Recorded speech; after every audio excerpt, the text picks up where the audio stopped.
친구들 반가워요. 우리 지난 시간에 훈구와 사림, 그리고 그 둘 사이에 갈등이 있었던 그래서 나타난 사화에 대해서 얘기를 나눴어요. 이렇게 사림이 지난 시간까지는 굉장히 세력이 약했지만 오늘 표를 보세요. 16세기 선조 이후에는 사림파의 색깔이 확 진해지면서 훈구는 더 이상 보이지 않죠. 이렇게 우리는 오늘 사림파가 집권한 이유, 그리고 붕당 정치가 무엇인지에 대해서 얘기를 나눠보려고 합니다. 오늘도 주먹 불끈 왼손 쥐고 화이팅 하면서 가자. 하나, 둘, 셋, 화이팅!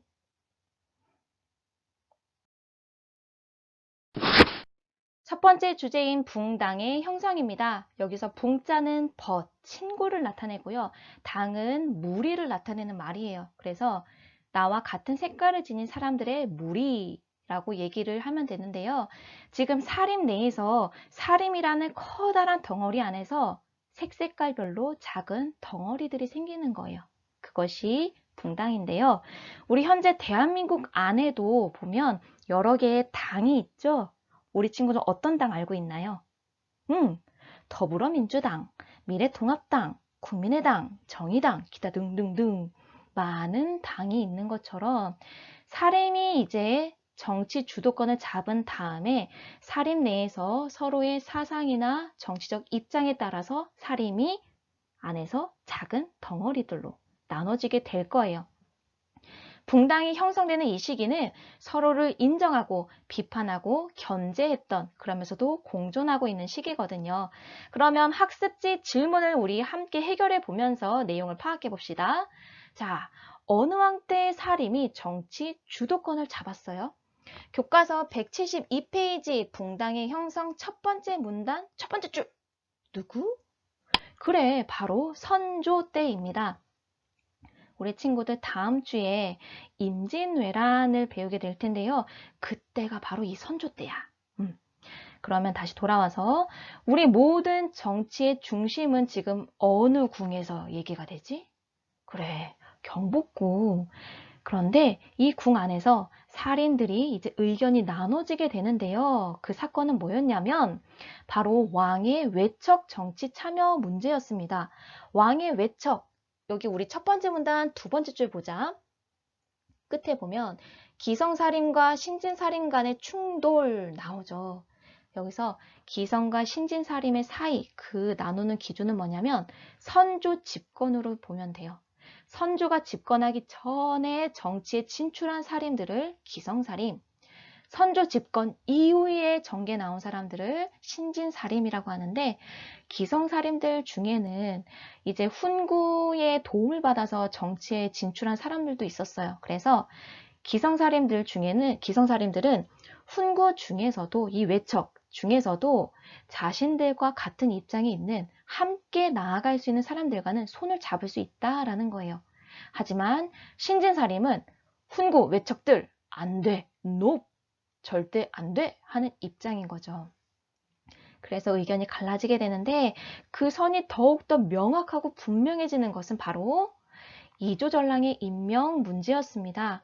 여기서 우리 친구들 모르겠지 선생님, 이조전랑이 뭐예요?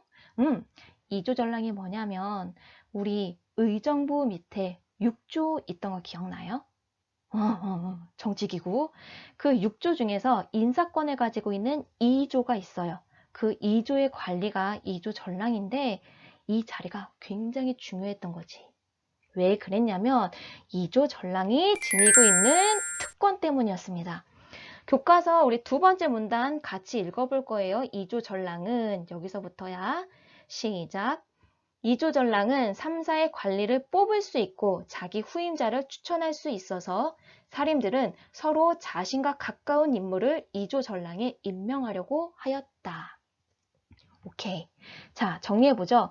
2조 전랑이 지닌 특권은 첫 번째, 3사의 관리를 선출할 수 있습니다. 3사 뭐였는데? 엄청 강조하지. 사원부, 사관원, 홍문관이었죠. 이 언론과 관련된 이 자리에 관리를 선출할 수 있어. 왕에게 간언할 수 있고요. 관리를 감찰할 수 있고요. 왕에게 자문도 할 수 있는, 왕의 자문을 구할 수 있는 어휴, 그런데다가 이 이조전랑 자리에 후임자를 추천할 수 있는 권한도 가지고 있는 거예요. 그럼 봐보자. 이조전랑 자리에 누가 있느냐에 따라서 모든 사람이 그러지는 않겠지만 때로는 나와 같은 색을 띠고 있는 사람들을 이러한 자리에 배치를 시킬 수가 있겠죠. 그래서 이 이조전랑 자리가 굉장히 중요했던 거예요. 그런 가운데 이 이조전랑의 임명 문제는 바로 심의겸과 김효원의 갈등으로 나타나게 됩니다. 자, 이 부분 우리 교과서 172페이지 밑에 궁금증 해결 있죠. 여기를 우리 7반의 옥땡년 친구가 지금 읽어줄 텐데요. 우리 눈과 귀 열고 들어봅시다. 왜 동인과 서인으로 불렸나요? 동인과 서인이라는 말은 김효원과 심의겸이 이조 전랑 자리를 두고 다툰 사건에서 비롯하였습니다. 1572년 당시 이조 전랑이었던 오건은 자신의 후임자로 김효원을 추천하였지만 심의겸은 반대하였습니다. 심의겸의 반대에도 불구하고 김효원은 이조 전랑에 임명되었지요. 이후 김효원의 후임자로 심의겸의 동생이 추천되자 이번에는 김효원이 반대하였습니다. 이조 전랑에 누구를 임명하는가를 두고 갈등이 커져 결국 사림은 분열하게 된 것이지요. 이때 김효원이 한양의 동쪽에 심의겸이 서쪽에 살았기 때문에 김효원을 따르는 사림은 동인, 심의겸을 따르는 사림을 서인이라고 불렀습니다. 네, 감사합니다. 이해가 쏙쏙 되죠? 그럼 선생님이랑 같이 다시 한번 정리해 보도록 합시다. 지금 여기 심의겸이랑 김효원이 있죠. 근데 이 둘 사이에 어떤 일이 벌어져요? 김효원, 그러니까 이조전랑 자리에 처음에 이 김효원이 추천이 되게 된 거예요. 김효원이 추천이 됐는데 누가 반대해? 심의겸이 반대를 한번 했었어. 그런데 김효원이 이조전랑 자리에 어떻게 이렇게 앉게 됐죠, 결국. 그런데 나중에 시간이 지나서 김효원의 후임자 자리에 누가 추천이 돼서 올라왔냐면 심의겸의 동생이 올라온 거예요. 그런데 어떻게? 심의겸이 김효원이 높 하게 된 거죠. 그래서 둘 사이에 갈등이 깊어지게 되는데 심의겸의 입장을 존중해주는 그리고 김효원의 입장을 존중해주는 이 두 세력으로 더욱더 진하게 구별이 되게 되는 거예요. 그래서 김효원은 경복궁의 동쪽에 있었기 때문에 동인, 심의겸은 경복궁 서쪽에 있어서 서인으로 그들의 무리가 나눠지게 되면서 붕당이 형성되게 됩니다. 이런 가운데 우리 친구들 교과서 이번에는 세 번째 문단 보세요. 거기 붕당 글씨 있죠. 굵은 글씨 옆에서 보이는 것처럼 이들은 정치적 입장뿐만이 아니라 학문적 의견, 지역 차이에 따라서도 이 붕당이 구별이 되거든요. 현재 동인은 주로 두 사람의 가르침을 받은 사람들이 있게 됩니다. 바로 조식과 이왕의 가르침을 받은 사람들이죠. 반면 서인은 주로 이와 그리고 성운의 학문을 따르는 사람들이 있게 됩니다. 나중에 시간이 더 지나게 되잖아요. 그러면 이렇게 서인과 동인 안에서도 다시금 갈라지게 돼요. 그래서 동인은 다시 북인과 남인으로, 서인은 노론과 소론으로 갈라지게 됩니다. 그래서 다음 주에 우리는 요 내용, 갈라진 요 네 개의 마지막 동그라미에 대해서 다시 한번 얘기를 나누게 될 거예요. 두 번째 주제인 성리학 질서의 확산입니다. 174페이지죠.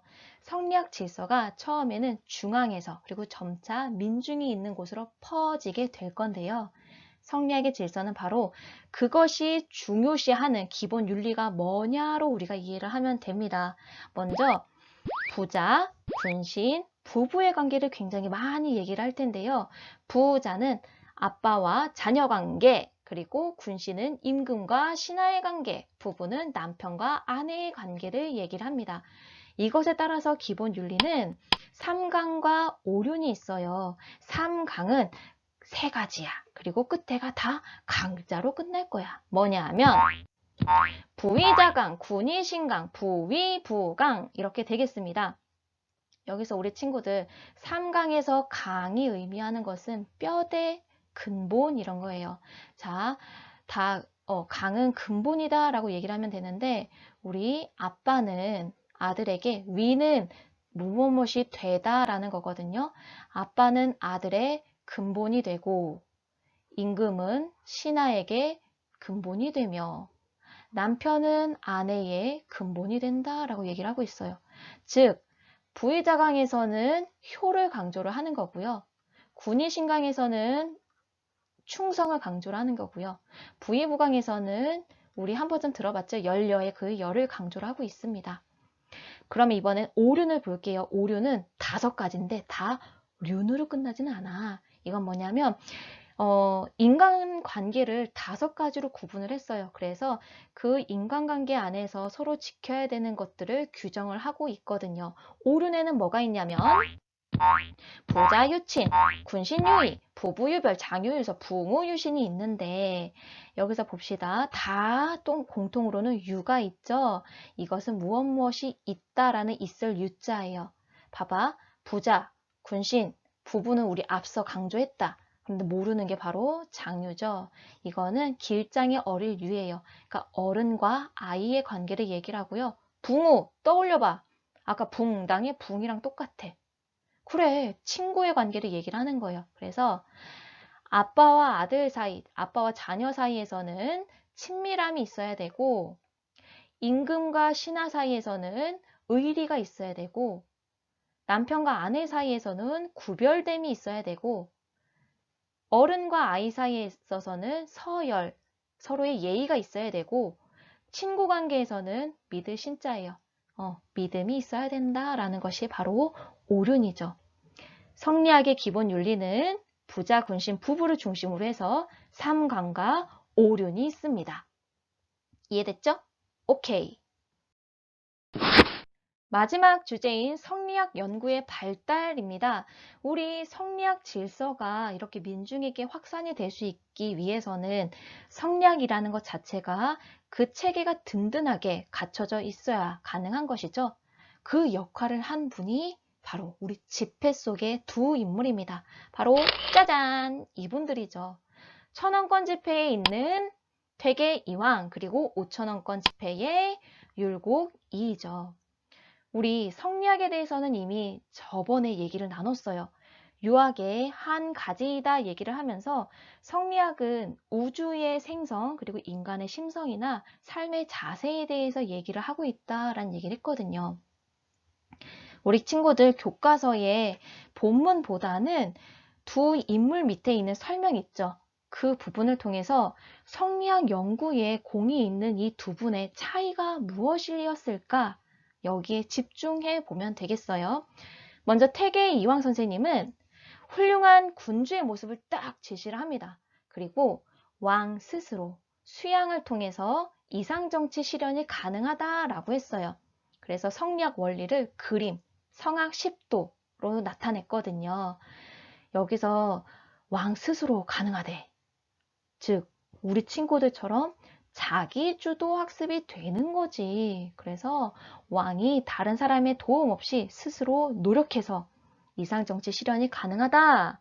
그 길을 이렇게 성악 10도로 얘기를 한 거고요. 반대로 율곡 이이 같은 경우에는 현실적이고 개혁적인 성격을 띠고 있어요. 그래서 국방 강화를 주장하기도 하고요. 지금 이황과는 반대로 신하가 왕에게 성리학을 가르쳐서 그 기질을 변화시켜야 된다라고 얘기를 하고 있어요. 다르죠, 서로. 그래서 신하의 역할을 굉장히 강조한 성학 지교를 저술하게 됩니다. 두 분 구별이 되죠? 오늘 수업은 여기까지입니다. 자, 박수칠 준비해. 다 같이 우리를 서로 응원을 해줄 거야. 자, 하나, 둘, 셋. 매우 잘했어요. 자, 우리 친구들 이제 교과서 한 번 더 읽어보고 학습지 채워보면서 복습으로 내 것 만들기 해야겠죠?